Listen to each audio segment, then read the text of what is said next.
નમસ્કાર મિત્રો, સુપ્રભાતમ. BA semester 1 CC અને સી મુખ્ય વિષય સંસ્કૃત અને ગૌણ વિષય સંસ્કૃત પેપર 102માં આપણા અભ્યાસક્રમમાં સંસ્કૃત સાહિત્યનો ઇતિહાસ છે, જેમાં કાલિદાસ વગેરે કવિઓ અને નાટ્યકારોનો સમાવેશ કરવામાં આવ્યો છે. એમના પરિચય આપણે પ્રાપ્ત કરવાનો છે. અભ્યાસક્રમમાં જે કવિઓ અને નાટ્યકારો છે તે આ પ્રમાણે છે: કાલિદાસ, ભાસ, અશ્વઘોષ, શુદ્રક, વિશાખદત્ત, ભારવી, માઘ, હર્ષ અને બાણભટ્ટ.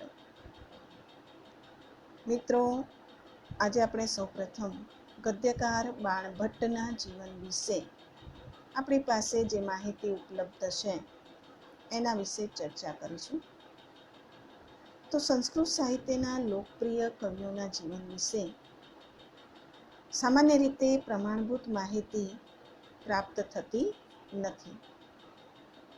એનું કારણ એ છે કે પોતાના વિશે જ સ્વયં પોતે જ વાત કરવી, એમાં એમને આત્મશ્લાઘાનો ડર લાગતો હતો, અથવા તો કદાચ અતિ નમ્રતાને કારણે સંસ્કૃત સાહિત્યના જે પ્રાચીન લેખકો છે એ પોતાના વિશે અકળાવનારું મૌન સેવે છે. આ બાબતમાં સંસ્કૃત સાહિત્યમાં બાણભટ્ટ માત્ર એક અપવાદ છે. તેઓએ કાદંબરીના પ્રારંભમાં કેટલાક શ્લોકોમાં તથા એમની જે આખ્યાયિકા છે હર્ષચરિત, એના પહેલા 3 ઉચ્છ્વાસમાં પોતાના પૂર્વજો, વંશ અને પોતાના જીવન વિશે માહિતી આપી છે. એના આધારે કવિ બાણના જીવનના કેટલાક પ્રસંગોથી આપણે સુવિદિત થઈ શકીએ છીએ અને તેમના વ્યક્તિત્વની મુખ્ય રેખાઓથી પરિચિત થઈ શકાય છે. જેમ કાલિદાસ સમસ્ત સંસ્કૃત સાહિત્યમાં પદ્ય રચના માટે સર્વશ્રેષ્ઠ છે, પ્રસિદ્ધ છે, તેમ કવિ બાણ ગદ્ય રચનામાં સર્વશ્રેષ્ઠ છે. તેઓએ પોતાની અદ્વિતીય, મનોહર, શ્રેષ્ઠ તેમજ સુરુચિપૂર્ણ શૈલી દ્વારા પૂર્વવર્તી બધા કવિઓની આભાને ઝાંખી પાડી દીધી છે. જગતમાં એમની પ્રશંસા બાણોચ્છિષ્ટમ જગત સર્વમ એ ઉક્તિ દ્વારા થઈ છે, અને એ ઉપરથી જ આપણે કહી શકીએ કે બાણે કેટલી પ્રસિદ્ધિ પ્રાપ્ત કરી હશે. બાણભટ્ટની જે 2 કૃતિઓ છે એમાંનું જે હર્ષચરિત છે એ હર્ષચરિતમાં બાણે પોતાના પૂર્વજો અને વંશાવલી વિશે વિસ્તારથી ચર્ચા કરી છે.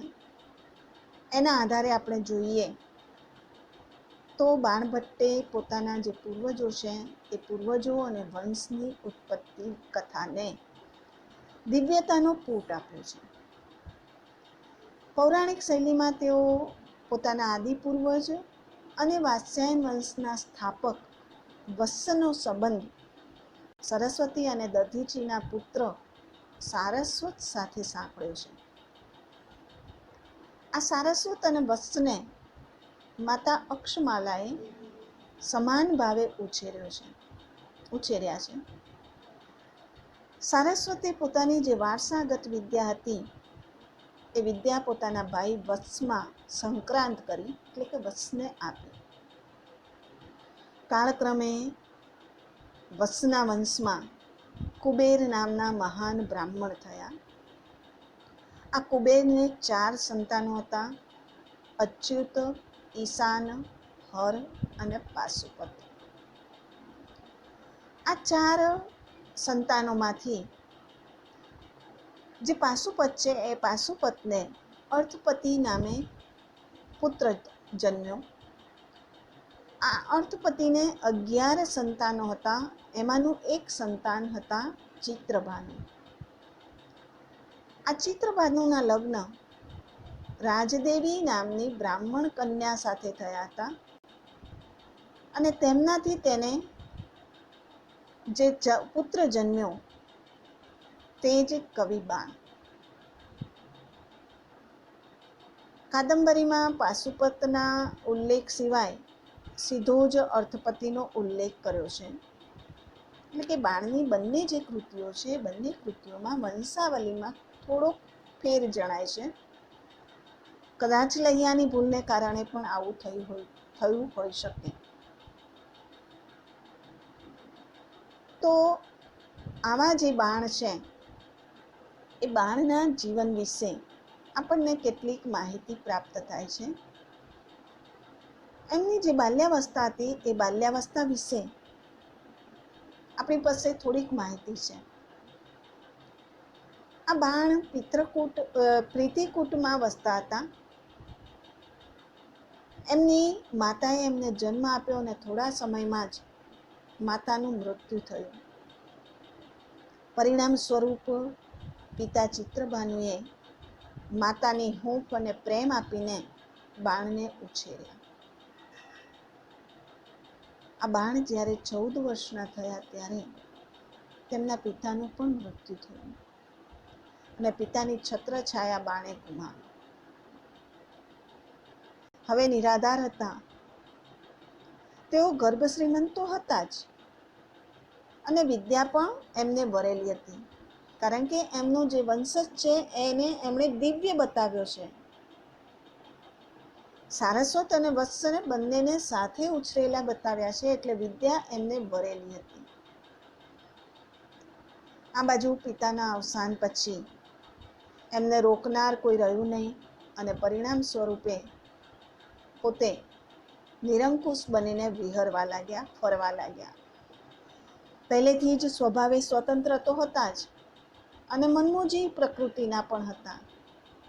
એમનામાં કુતૂહલ વૃત્તિ અદમ્ય હતી અને આ કુતૂહલ વૃત્તિને કારણે તેઓ પોતાના મિત્રો સાથે ભારતના અનેક સ્થળોએ પ્રવાસે ગયા અને એ પ્રવાસ દરમિયાન એમણે જુદા જુદા અનુભવો પ્રાપ્ત કર્યા અને અનુભવો પ્રાપ્ત કરીને તેઓ પોતાના ગામ પાછા ફર્યા. આ બાણભટ્ટને ખૂબ મોટી મિત્ર મંડળી હતી, એટલે કે એમના મિત્રો અનેક હતા. ગર્ભ શ્રીમંત હતા એટલે પૈસાનો કોઈ પ્રશ્ન નહોતો અને એને કારણે એમને અનેક મિત્રો હતા. નિરંકુશ અને ચંચળ બાણ અનેક મિત્રો ધરાવતા હતા અને બધા મિત્રો જુદા જુદા સ્તરના અને જુદા જુદા ક્ષેત્રના હતા.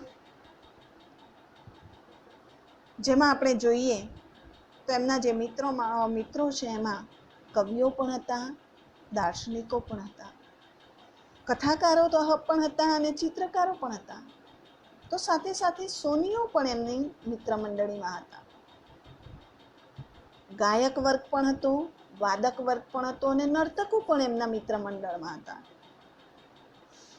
એમના મિત્રોમાં વૈદ્યો પણ હતા, તાંત્રિકો પણ હતા, જૈન સાધુઓ પણ હતા અને બૌદ્ધ ભિક્ષુણીઓ પણ એમના મિત્ર મંડળમાં હતી. તો સમાજના ધૂર્ત અને જુગારીઓ પણ એમના મિત્ર મંડળમાં હતા.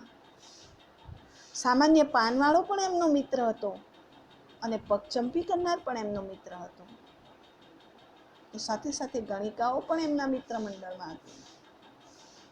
તો આ બધા જે ચિત્ર વિચિત્ર મિત્રો હતા એ મિત્રો સાથે એમણે જે દુસ્સાહસો કર્યા હતા એ દુસ્સાહસોને પરિણામે સમાજમાં બાણની એક અવાવરું અને રખડું તરીકેની બદનામી વ્યાપક બની હતી.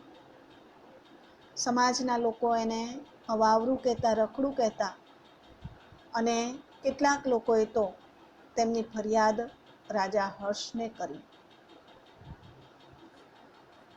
એક વખત બાણભટ્ટ પોતાના બંધુ કૃષ્ણદેવના સંદેશાથી હર્ષદેવના દરબારમાં પહોંચ્યા.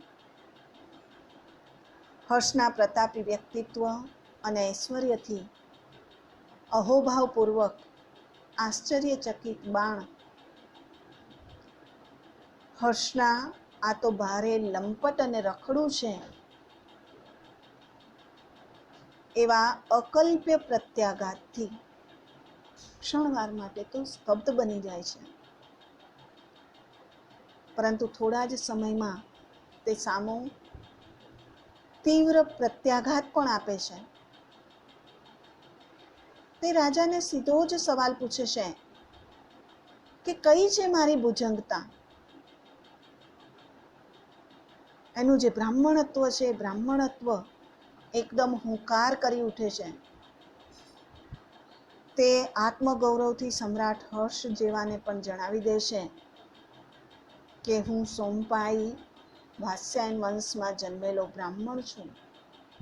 યથાવિધિ ઉપનયન સંસ્કાર સંપન્ન કરેલા છે અને યથાશક્તિ વેદાંગોનું અધ્યયન પણ કર્યું છે. બાળપણમાં ચંચળતા દાખવી છે, પોતે જાતે જ સ્વીકારે છે અને એને પોતે છુપાવતા નથી અને એનો ઇનકાર પણ કરતા નથી. બાળપણની એ જે ચંચળતા છે એને કારણે આજે પોતાનું મન અત્યારે પણ પસ્તાવો કરે છે, છતાં પણ મારા માટે આપ પર પ્રત્યનેય બુદ્ધિથી ન ચાલો. સમય જતાં જ મને મારા સાચા સ્વરૂપમાં આપ ઓળખી શકશો, કારણ કે બુદ્ધિમાનોની પ્રકૃતિ બીજાની મનોવૃત્તિ સમજવામાં દુરાગ્રહી અને જડ નથી હોતી. બાણની આ સચ્ચાઈનું પ્રતિબિંબ પાડતા વેધક વચનો સાંભળીને હર્ષે માત્ર એટલું જ કહ્યું કે અમે તો આ માત્ર સાંભળ્યું છે. અને આટલું કહીને રાજા હર્ષ મૌન સેવે છે. એમણે બાણભટ્ટને આસન વગેરેની કૃપા ન કરી અને એ ઉપરથી સમજાય છે કે હર્ષ બાણથી જરાક દુઃખી છે. બાણ એમને ગમ્યા નથી. સમય જતાં થોડા સમયમાં જ બાણે રાજાની કૃપા મેળવી અને રાજ દરબારમાં સ્થાન મેળવ્યું. રાજ દરબારમાં સ્થાન મેળવીને તેમણે અનેક પ્રકારના માન, ધન, દોલત, વિશ્વાસ, પ્રેમ અને કીર્તિને પ્રાપ્ત કર્યા. એમના વ્યક્તિત્વ વિશે જોઈએ તો બાણ જન્મથી જ સંપન્ન અને વૈભવપૂર્ણ જીવનમાં ઉછર્યા હોવા છતાં અન્ય કેટલાક સંસ્કૃત કવિઓની જેમ તેમને નિર્ધનતા અને અનુભવોનો અનુભવ નથી અને પરિણામે તેમનું જીવન વિષયક વલણ અને દર્શન ખૂબ જ હકારાત્મક અને સ્વસ્થ છે. ઉચિત વૈભવને કારણે તેમનામાં યાચકની દીનતા કે ખોટી ખુશામત કરવાની ટેવ નથી, કારણ કે રાજા હર્ષ જેવાને પણ એમણે મોઢે મોઢ કહી દીધું છે કે પોતાની આમાં કોઈ ભુજંગતા નથી. પોતે યથાશક્તિ જ્ઞાન પ્રાપ્ત પણ કર્યું છે અને પોતે સંસ્કારો પણ પ્રાપ્ત કરેલા છે. આવું એક રાજા સમક્ષ કહેવાની વૃત્તિ એનામાં રહેલી છે, એટલે ખોટી ખુશામત કરવાની ટેવ એમને નથી. બાણના વ્યક્તિત્વનું નોંધપાત્ર અને જ્વલંત પાસું એ એમની સર્વાશ્લેષી માનસ ધરતી છે. તેમને બધા જ પ્રકારના માનવીઓમાં રસ અને કુતૂહલ છે. જગતના અને જીવનના અનેક ક્ષેત્રોમાં તેમનું કુતૂહલી મન દોડી જાય છે, તેમાં ડૂબકી મારે છે અને તેને આત્મસાત પણ કરે છે અને વળી પાછા તટસ્થતા પણ ધારણ કરી શકે છે. આ બાણની વિશેષતા છે. બાણની આ કૌતૂહલ પ્રિયતા વૃત્તિ તેમને સાચા અર્થમાં જીવનની કિતાબના મરમી બનાવે છે. તેમને જીવનને તેના મંગલ અને અભદ્ર, રમણીય અને બીભત્સ રંગોમાં જોયું છે, જાણ્યું છે અને સહેજ પણ અહોભાવ કે સુગ વગર એને માણ્યું પણ છે. જીવનનું આટલું વ્યાપક, ઊંડું અને વૈવિધ્યપૂર્ણ દર્શન તથા તેનો અનુભવ કોઈ વિરલ વ્યક્તિઓ જ કરી શકે છે.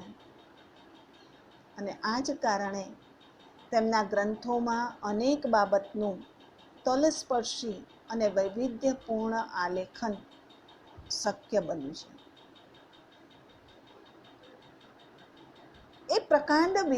એમનામાં પ્રકાંડ વિદ્વત્તા હતી.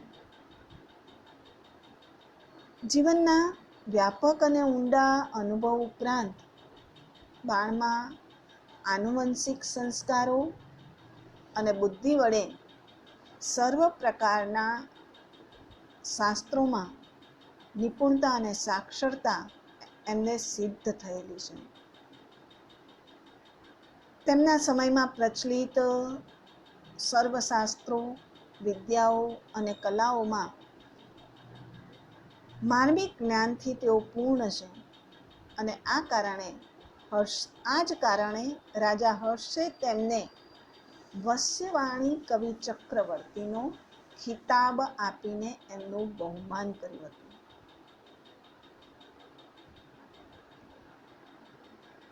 પિતાનું મૃત્યુ થયા બાદ નિરંકુશ બાણ યૌવન સહજ ચંચળતાને કારણે સ્વૈરવિહારી બન્યા.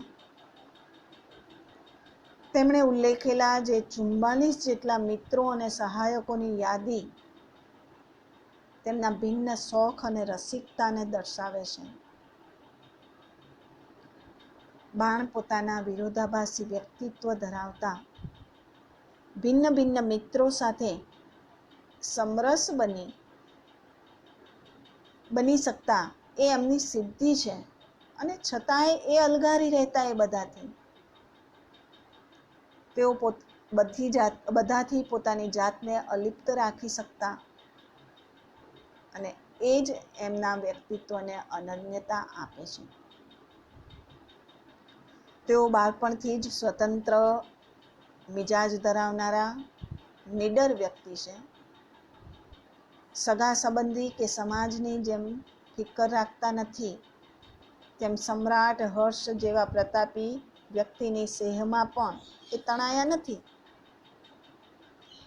હર્ષને આપેલા સણસણતા જવાબમાં એમનું દપ્ત બ્રહ્મતેજ, સ્વમાન, રક્ષા અને નીડરતા વ્યક્ત થાય છે. સમ્રાટ હર્ષને પણ એમણે સ્પષ્ટ વાત કહી શકે છે. રાજાને તેઓ બીજાની વાત પર ન ચાલવાનો સ્પષ્ટ ઈશારો કરે છે. તે સાચા વક્તા છે. તેમને જે કહેવું છે તે મક્કમ રજૂઆત કરીને સ્થિર ચિત્તે સમ્રાટના ગળે ઉતારી શકે છે. તેઓ સ્વાભિમાની હતા, છતાં પણ નમ્ર, વિવેકી અને વિનય પણ છે. અને એમનો આ વિનય એમણે કરેલી પૂર્વ કવિઓની પ્રશસ્તિમાં જણાઈ આવે છે. ભૌતિક સમૃદ્ધિપૂર્ણ જીવન છતાંય એમનો જે અભિગમ છે એ આધ્યાત્મિક છે. તેમનું જે મનોવલણ છે એ વેદાંતી છે. અને તેઓ શંકરના નમ્ર ભક્ત છે. તેમના સાહિત્યના અનુશીલનથી જણાય છે કે બાણના વ્યક્તિત્વના ઘટકોમાં અસ્ત્રાની ધાર જેવી તેમની પ્રજ્ઞા અને નિત્ય નૂતન કલ્પના સર્જતું તેમનું ચિત્ત સાચે જ તેમને એક અસામાન્ય સાહિત્યકાર બનાવે છે. આ બંને સાથે તેમનું જીવનનું સૂક્ષ્મ નિરીક્ષણ દર્શન અને અનુભવ બળ્યા છે અને એ બળતાની સાથે જ તેમની સર્વતોમુખી પ્રતિભા પાંગરી ઉઠી છે. આમ બાણે આપેલા સ્વજીવન વિષયક માહિતી અને તેમની કૃતિઓના અનુશીલનથી બાણભટ્ટનું આવું અસામાન્ય અને આકર્ષક તેમજ પ્રતાપી વ્યક્તિત્વ ઉપસી આવે છે. એમના સમય વિશે પણ આપણે સરળતાથી જાણી શકીએ છીએ. જેમ સંસ્કૃત સાહિત્યના અનેક સર્જકોનો સમય નિશ્ચિત કરવા અંગે ભારે વિવાદો અથવા તો મતભેદો અને અંધાધૂંધી પ્રવર્તે છે, સદભાગ્યે એવી અંધાધૂંધી બાણના સમય વિશે પ્રવર્તી નથી.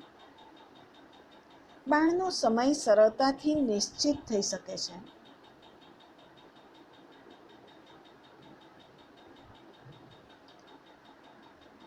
બાણભટ્ટ નિશ્ચિત રીતે કાન્યાકુંજના નરેશ રાજા હર્ષના સમકાલીન અને આશ્રિત કવિ હતા.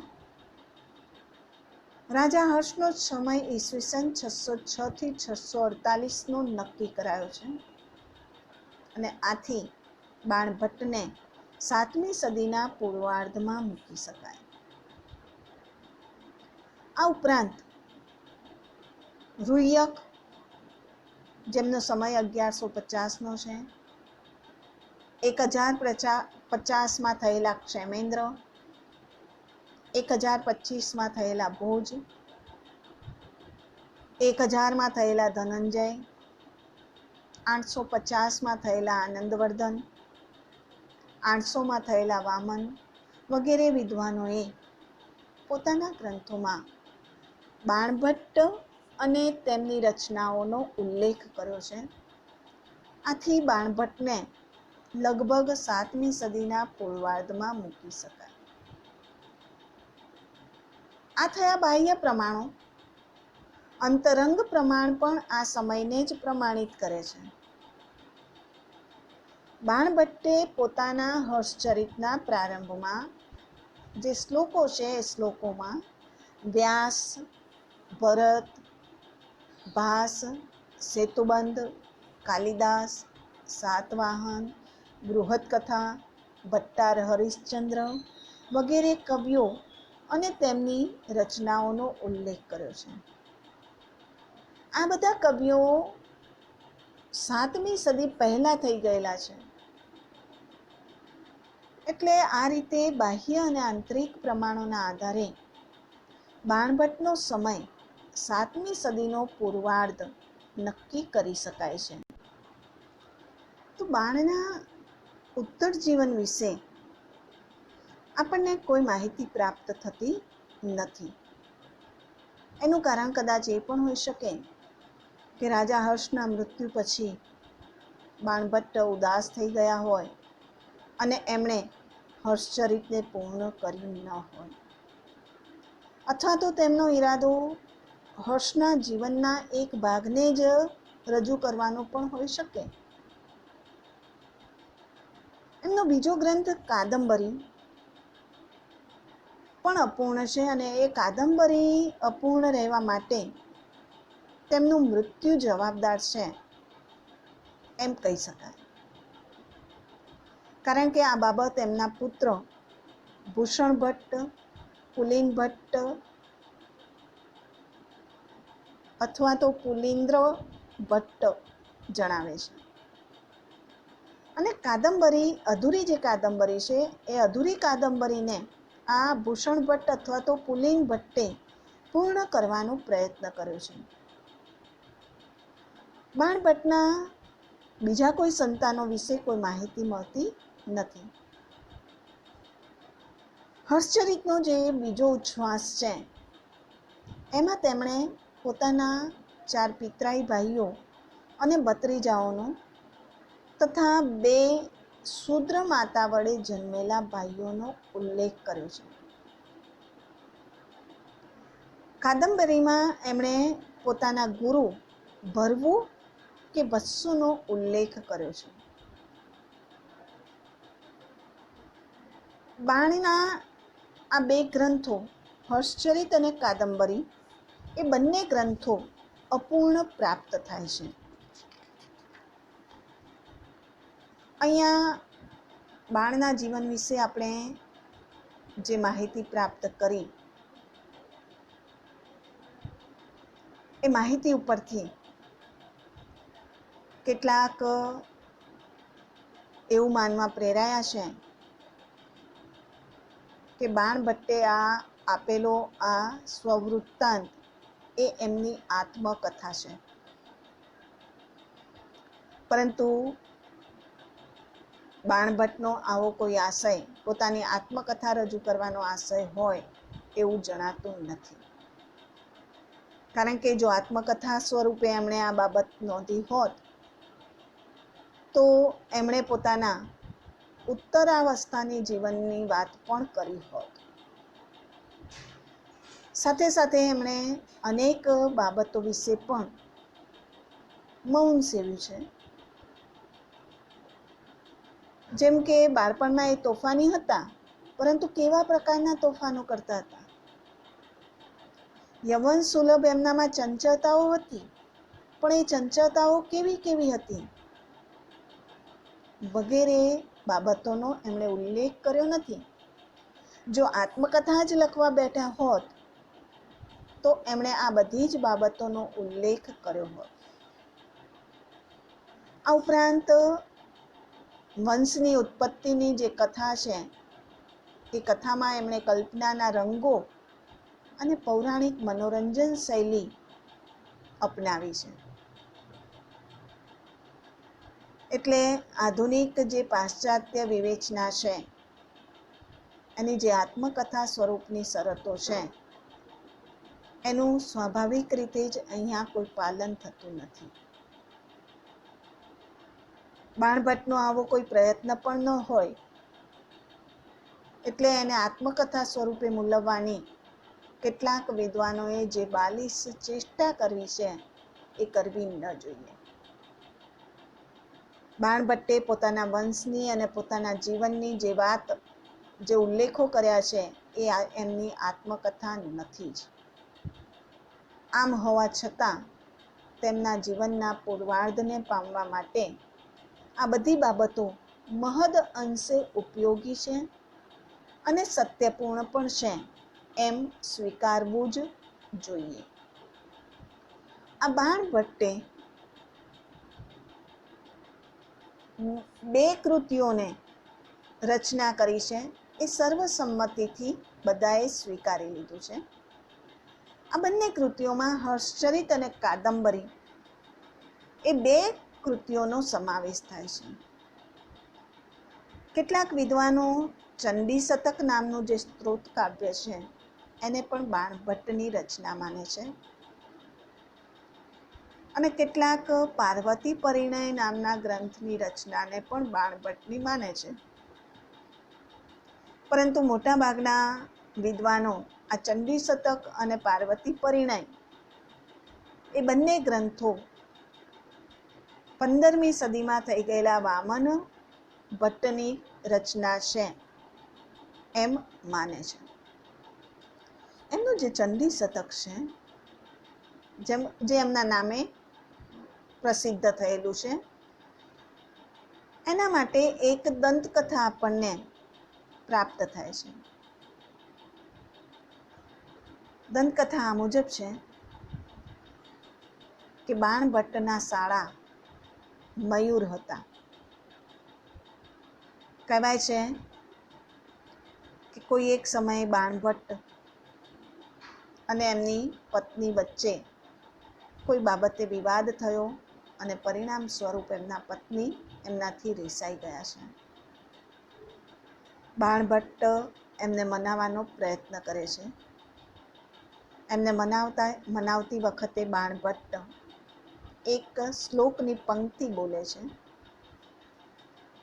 એક પદ બોલે છે અને પાછળનું પદ એમને યાદ આવતું નથી. એ જ સમયે એમના શાળા મયુર પ્રવેશ કરે છે. પોતાના બનેવી આ અધૂરી પંક્તિ વારંવાર બોલે છે એટલે પાછળની પંક્તિ મયુરે પૂર્ણ કરી. બાણભટ્ટ પોતાની પત્નીને રીઝવવા માટે આ પદ્ય બોલે છે અને એમના શાળાએ પદ્યને પૂર્ણ કર્યું એટલે બાણભટ્ટ ગુસ્સે થઈ ગયા અને ગુસ્સે થઈને મયુરને કોડ નીકળશે એવો શાપ આપ્યો. સમય જતાં મયુરને કોડ નીકળે છે અને કોડમાંથી મુક્તિ મેળવવા મયુરે સૂર્યની આરાધના કરી અને સૂર્યની આરાધના કરીને એમણે સૂર્ય શતક નામના ગ્રંથની રચના કરી અને એ રચના દ્વારા એમણે પોતાના શરીરે થયેલા કોડને મટાડ્યા હતા. આ બાજુ બાણભટ્ટે જ્યારે આ વાત સાંભળી, આ વાત જાણી કે મયુરે પોતાના શરીરે થયેલા કોડને સૂર્યની આરાધના દ્વારા દૂર કર્યા છે, ત્યારે કહેવાય છે કે બાણભટ્ટે પણ પોતાના એક હાથને કાપી નાખ્યો અને એક હાથને કાપીને પોતે દેવી ચંડીની આરાધના કરી અને ચંડીની આરાધના કરતા એમણે ચંડી શતકની રચના કરી અને આ ચંડી શતકની રચના દ્વારા એમણે દેવી ચંડીને પ્રસન્ન કર્યા અને પોતાનો આ કપાયેલો જે હાથ હતો એ ફરીથી એમને જોડાઈ ગયો. આ એક દંતકથા જ છે. આપણે જાણીએ છીએ કે દંતકથામાં સત્યતા નહિવત હોય છે, સાવ નથી હોતી. ક્યાંક કંઈક એકાદ બે વાત સત્ય હોઈ શકે, પરંતુ અંગ કાપી નાખ્યું અને કાપેલું અંગ ચંડીની આરાધના કરી અને ચંડીની આરાધના કરીને એમને પ્રસન્ન કરીને કાપેલું અંગ જોડાઈ ગયું, એ વાત સમજી શકાતી નથી. એટલે કે આ જે દંતકથા છે એ દંતકથાનું કોઈ મૂલ્ય હોય એમ જણાતું નથી. આપણે બીજા વ્યાખ્યાનમાં બાણભટ્ટની કૃતિઓ વિશે પરિચય પ્રાપ્ત કરીશું. અસ્તુ.